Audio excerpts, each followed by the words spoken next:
Hi guys, hi God, good to see you again. Welcome to my YouTube channel.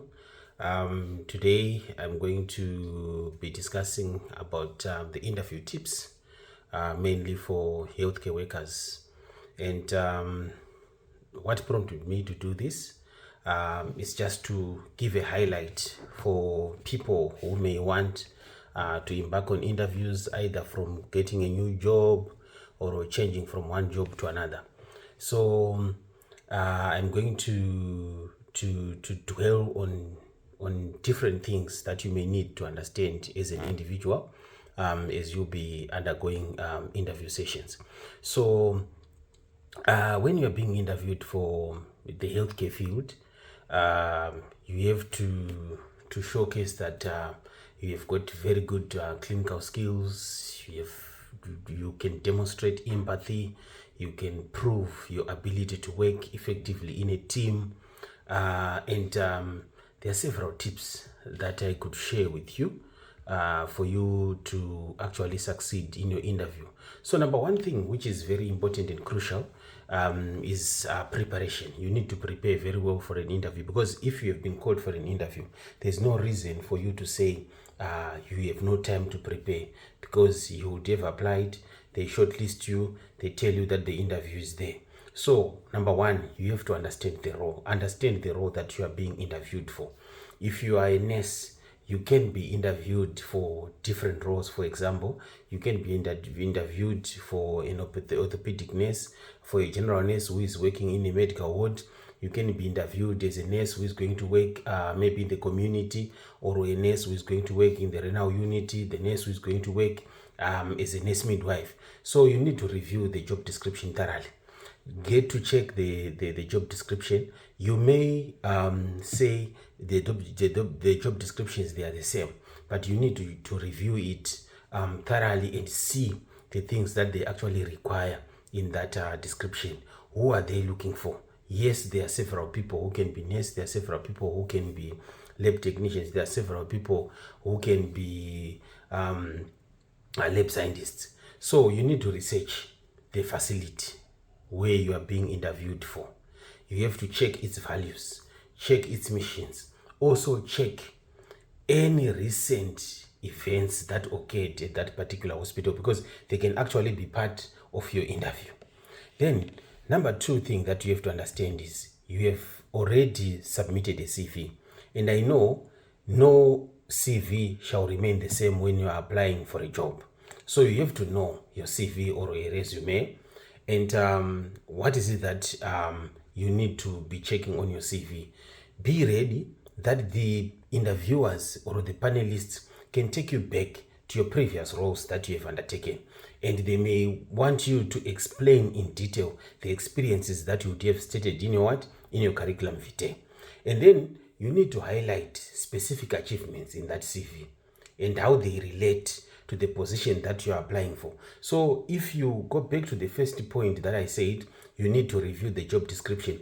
This now takes you through, because they will ask you to say, you stated that you worked for a particular hospital, or you worked for a particular organization from this period to this period. Can you highlight some of the achievements that you can say these were exceptional? Then number three, you have to stay informed, keep up to date, brace up with the latest developments in healthcare, especially those relevant to the job that you are applying for. So, for example, if you are applying maybe for a nurse who is going to work in a medical ward, or who is going to work in A&E, the accident and emergency unit, you have to understand the current trends within that particular area that you are being interviewed for. So stay informed, research. Okay, then there are common questions that can be asked in an interview. Like, for example, tell me about yourself. This is an open-ended question where you can say whatever that you want. But what you need to do, there's no need to say, my name is Tinashe, I'm aged what, I'm aged what. They already have that information on your CV. If they are asking about yourself, they are asking about the self as to what you give or what you provide to the job in question. So you have to provide a brief professional summary, focusing on your education, key experiences, and why you are passionate about the position that you have applied for. Okay, I hope you are following.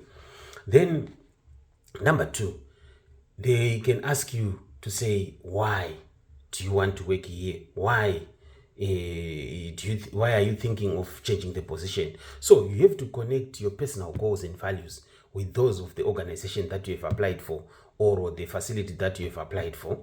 Then mention the specific aspects of the facility that appeal to you.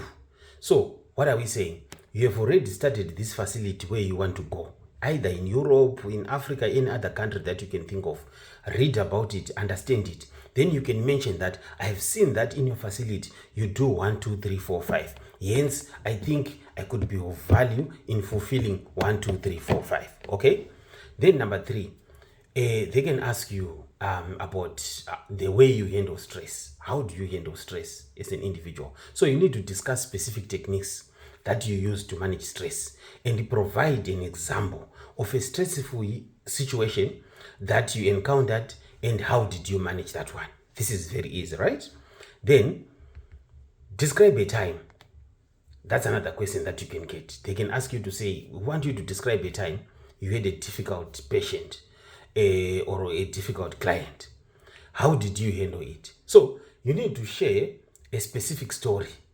And this one, it can be something that you can create in your mind, or a situation that you have already faced.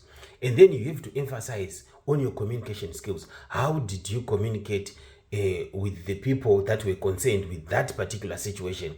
And then you go on to the issue of patience. You have to be patient, listen to them, exhibit professionalism in the way you are resolving that situation. So what you could do is, you could actually take a situation which is so easy to manage, but if you think that the information that you may be giving is not sufficient, refer them.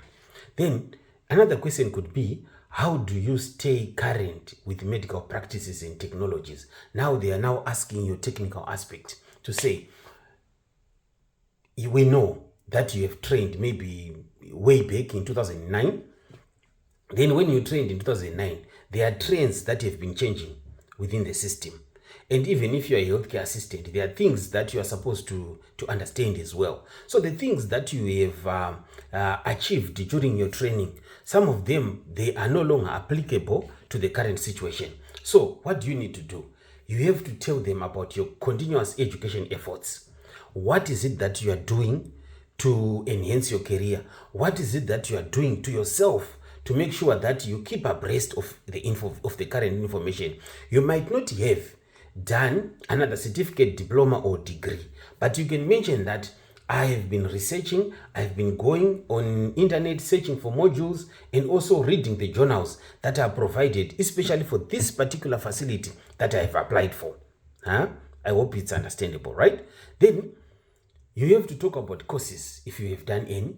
Then talk about the certifications that you have, or any professional memberships. So if you are someone who wants to go the professional route, you are also supposed to be belonging to some professional organizations that you would say, I belong to. For example, if you are a nurse and you are in Zimbabwe, you can be a member of the Zimbabwe Confederation of Midwives. You can be a member of the Zimbabwe Nurses Association.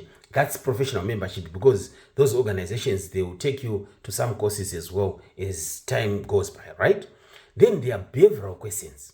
We have talked about the technical questions. Now we go to the behavioral questions. They can ask you to describe a time where you have worked as part of a team. So this question, understand this one. You have to use the STAR method. This one is, you talk about the situation, the task, the action, the result, for you to be able to to structure your answer. And then you have to highlight your collaboration and communication skills. How did you collaborate with others? Then you have to give an example of a time you went above and beyond for a client or a patient. So you have to provide a detailed example that showcases your dedication and empathy. Then they can ask you as well, we are not heroes when you are working. They can ask you about a time when you have made a mistake and how did you handle that situation. So you have to focus on your honesty, ability, and ability to take responsibility, and what you have learned from the experience. That is very important. That is very, very important. Yes, you are faced with a situation. When the situation was resolved, what did you take home? What is it that you can say, this is actually changed the way you were doing things before? Then there could be some practical demonstrations like the clinical skills. Be prepared, right, for practical assessments that you can have. Then the scenario-based questions, you can also have them. Then this one, you can be given a hypothetical situation to assess your problem-solving and decision-making skills. Then personal attributes, empathy and compassion. You have to provide examples that demonstrate your ability to empathize with patients and their families. Yeah, this is very important. Then your communication skills, they are very important. Highlight your ability to communicate effectively with both the patients and the relatives and the colleagues. And also adaptability is very important. You have to showcase to the panelists that you can adapt. Talk about how you would handle change and how you would adapt to new protocols or environments. Maybe the job that you're applying for is a higher position or it's below the position that you had. You have to adapt to that situation, right? Then the interviewer may ask you when they are now finishing their interview to say, do you have any questions for us? You have to ask questions. Don't say you don't have questions. What does a typical day look like for someone in this position, right? This actually shows your interest in the day-to-day responsibilities, and it helps you gauge if the job is a good fit. Then you can ask as well, what are the most important qualities for someone to succeed in this role? And this question helps you to understand the key attributes and for the organizational values that you are actually getting into, right? Then how does the facility support ongoing education and professional development? You want to show the interviewer that you have the zeal to increase your knowledge. So it demonstrates your commitment to continuous improvement. Despite all the mistakes that you would have made in the interview, this one will change the way that they rate how you think. Then some tips that I could give you, and these are the final tips that you want to master. Please dress professionally, wear appropriate attire. Even if the work environment is more casual, just be professional. Your body language is very important. Maintain good posture, make eye contact, and be mindful of your body language. You cannot do what I'm doing right now, right? You have just to put your hands on the table or just put them underneath the table. Then you don't do the finger pointing. Then follow up. You need to follow up as well with them, even if you don't get the job. So you need to do that. So guys, thank you so much. These are the tips that I just wanted to give you. I'm going to bring more in the next videos. So preparing thoroughly and presenting yourself as competent, compassionate, professional can actually make a strong impression and increase your chances of being considered for a particular job. So thank you for watching, and thank you for subscribing, liking, and commenting. See you in the next video.